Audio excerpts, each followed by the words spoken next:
Hai, berjumpa lagi dengan saya. Kali ini saya akan memaparkan koneksi antar materi, kesimpulan, dan refleksi pemikiran Ki Hajar Dewantara. Ini merupakan tugas modul 1.1 A8. Saya dengan Eva Regina Sirait, calon guru penggerak Angkatan 5 Medan, dari Sekolah Lentera Harapan. Fasilitator saya adalah Ibu Laurentina H. Bungaros, dan pengajar praktik saya adalah Denny Hutagalung. Nah, Bapak Ibu, untuk menjawab refleksi saya dipandu oleh 3 pertanyaan. Yang pertama, apa yang saya percayai tentang murid dan pembelajaran di kelas sebelum saya mempelajari modul 1.1? Yang kedua, apa yang berubah dari pemikiran atau perilaku saya setelah mempelajari modul ini? Nah, yang ketiga, apa yang dapat segera saya terapkan lebih baik agar kelas saya mencerminkan pemikiran KHD? Nah, sekarang saya akan menjelaskan pertanyaan yang pertama. Yang saya percaya tentang murid dan pembelajaran di kelas sebelum saya mempelajari modul 1.1 bahwa yang pertama, peran guru lebih dominan dibandingkan peserta didik. Saya lebih berfokus hanya kepada diri saya sendiri. Nah, yang kedua, peserta didik kurang aktif dan kurang motivasi dalam proses pembelajaran. Nah, saya sering sekali menjumpai murid-murid saya diam, tenang, dan tidak termotivasi untuk bertanya. Yang ketiga, pencapaian materi dan KKM. Saya lebih berfokus menyelesaikan materi pembelajaran saya dan juga murid-murid mencapai setiap KKM. Saya akan merasa gagal jika banyak peserta didik yang tidak mengerti dan tidak lulus KKM. Nah, saya juga kurang memahami karakter peserta didik secara menyeluruh. Saya belum mengenal mereka, bagaimana cara belajar mereka, bagaimana mereka agar mengerti, dan apa yang akan saya lakukan.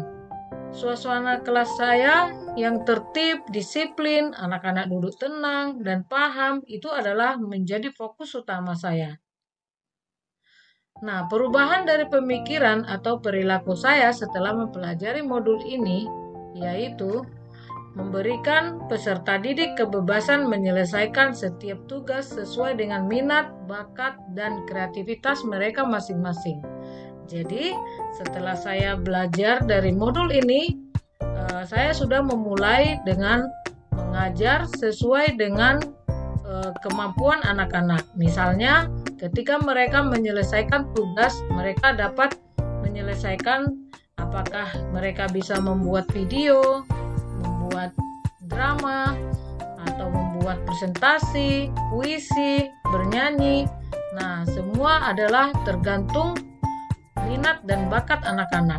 Saya tidak lagi lebih memfokuskan sesuai yang saya mau.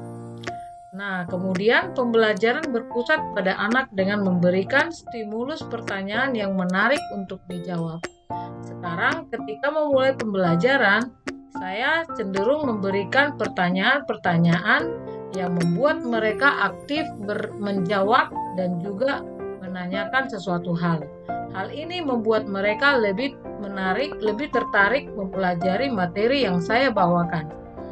Nah, yang berikutnya, menghargai setiap karakteristik belajar anak serta memberikan apresiasi atau reward kepada mereka yang lebih termotivasi dalam belajar, serta meniadakan punishment. Ini saya sudah memulai memperhatikan bagaimana cara belajar anak. Apakah mereka kinestetik, apakah mereka audiovisual. Saya sering merancang pembelajaran sesuai dengan kemampuan mereka masing-masing. Nah, saya juga sering memberikan mereka apresiasi atau reward yang membuat mereka semakin termotivasi untuk memberikan yang terbaik. Dengan anak-anak yang kurang aktif, dengan diberikan apresiasi kepada anak yang aktif, maka mereka akan mencontoh temannya yang diapresiasi. Hal ini sangat gampang untuk dilakukan. Kita bisa memulainya dengan hal-hal kecil seperti memberikan pujian, memberikan poin, dan itu akan merangsang semangat mereka untuk mengikuti kegiatan belajar. Nah, yang terakhir adalah pembelajaran yang kreatif dan inovatif. Salah satunya dengan memberikan games edukasi. Nah, dalam hal ini anak-anak sangat tertarik apabila diberikan games. Misalnya ada games dari Kahoot, ada games dari Quizizz, bahkan mereka ketika games di dalam melakukan pembelajaran matematika. Nah, penerapan yang segera saya lakukan di kelas saya agar mencerminkan pemikiran Ki Hajar Dewantara yaitu yang pertama, merancang pembelajaran yang interaktif dan menyenangkan dengan melibatkan seluruh peserta didik.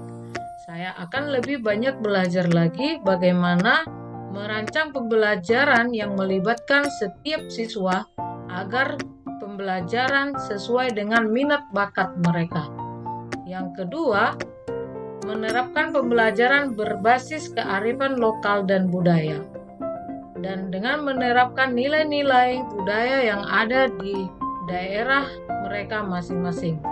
Sehingga hal ini bisa membantu mereka untuk bertumbuh di sekolah maupun di masyarakat. Yang ketiga, menerapkan konsep merdeka belajar dan mengintegrasikan setiap pembelajaran dengan pencapaian profil pelajar Pancasila. Dengan menerapkan konsep merdeka belajar, anak-anak akan lebih gampang menjadi murid yang reflektif, murid yang berkolaborasi, dan lain-lain. Yang berikutnya, pembelajaran yang juga mengutamakan aspek budi pekerti. Tidak lagi menuntut tetapi menuntun dengan menerapkan sistem AMON. Nah, yang terakhir adalah pembelajaran yang sesuai dengan kodrat alam dan kodrat zaman. Sebagai guru, saya akan lebih memperhatikan bagaimana kodrat alam anak didik saya dan juga kodrat zamannya. Kesimpulan dari setiap apa yang sudah saya dapatkan selama belajar dari modul 1.1 ini, banyak hal pemikiran Ki Hajar Dewantara yang dapat kita terapkan dalam proses pembelajaran kita di kelas. Contohnya, anak-anak itu tidak terlahir seperti kertas putih yang kosong, yang seenaknya kita menggambar, mewarnai, atau mengisi dengan kemauan kita sendiri.